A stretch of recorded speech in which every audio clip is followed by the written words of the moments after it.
बिस्मिल्लाहिर्रहमानिर्रहीम। अस्सलाम वालेकुम मेरे प्यारे दोस्तों, मेरा नाम है लतीफ़ प्रो टीवी। यूट्यूब चैनल में खुश आमदीद तमाम देखने और सुनने वालों को। तो मेरे प्यारे दोस्तों, हम आज इस टॉपिक पर बात करेंगे, वो बात करेंगे कान की तकलीफ और उसका इलाज। तो लिहाजा प्यारे दोस्तों, दो जो है हम आपके साथ तरीके शेयर करेंगे कान की तकलीफ के मुतल्लिक। तो लिहाजा कान में जो है दर्द हो, या कान में जो है रेशा आता हो, या कान में जो है रसौली हो, या कोई भी ऐसा सीरियस प्रॉब्लम हो, तो लिहाजा वो इलाज भी हम आपके साथ शेयर करेंगे। और उसके बाद जो है आज की वीडियो बहुत ही दिलचस्प होने वाली है, तो और आपने जो है स्किप नहीं करनी और एंड तक ज़रूर देखनी है। तो लिहाजा प्यारे दोस्तों, कान की तकलीफ के मुतालिक जो है पहला इलाज आपके साथ जो है जाम थेरेपी पत्थरों के ज़रिए हम आपको जो है गाइड कर रहे हैं।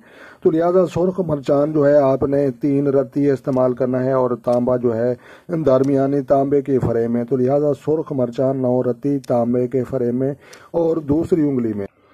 तो प्यारे दोस्तों, आप देख सकते हैं कि दूसरी उंगली जो है ये छोटी चीज़ के साथ बनती है। तो दूसरी उंगली में जो है कान की तकलीफ के मुतालिक आपने जो है पहले नंबर पर जो है ये पत्थर इस्तेमाल करना है। और दूसरा तरीका हम आपके साथ जो है ये शेयर करेंगे कि आपने जो है कान की तकलीफ के मुतालिक आपने जो है इन 2 चीज़ों का इस्तेमाल करना है। अगर कान से रेशा आता है, दर्द है या कोई प्रॉब्लम है, तो वो प्याज होता है ना, जो कच्चा प्याज आपने जनाब ले लेना है ना, और उसका जो है एक थोड़ा सा टुकड़ा लेकर कान के अंदर जो है आपने रख देना है, और रात को जो है आपने सो जाना है। तो लिहाजा कान की तकलीफ हो, कान का दर्द हो, कान में रसौली हो, या कोई भी ऐसा प्रॉब्लम हो, तो इंशाल्लाह जो है ये जो प्याज के अंदर ऑक्सीडेंट पाया जाता है वो इतना ताकतवर होता है कि जो ये उन मर्ज़ों को और उन बीमारियों को खुद ब खुद ही ख़त्म कर देता है। तो लिहाजा उसके बाद जो है आपने जैतून का तेल अगर हो सके तो वो भी आप जो है अंदर डाल सकते हैं।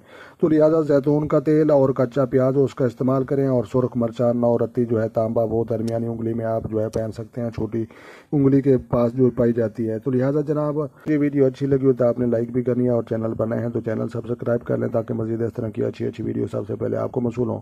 तो लिहाजा प्यारे दोस्तों, अपना ढेर सारा ख्याल रखना है और अपनी दुआ में मुझे याद रखना है। तो मिलते हैं किसी नेक्स्ट वीडियो में, तब तक जो है देखने और सुनने वालों को मेरी तरफ से अस्सलाम वालेकुम व रहमतुल्लाह जनाब।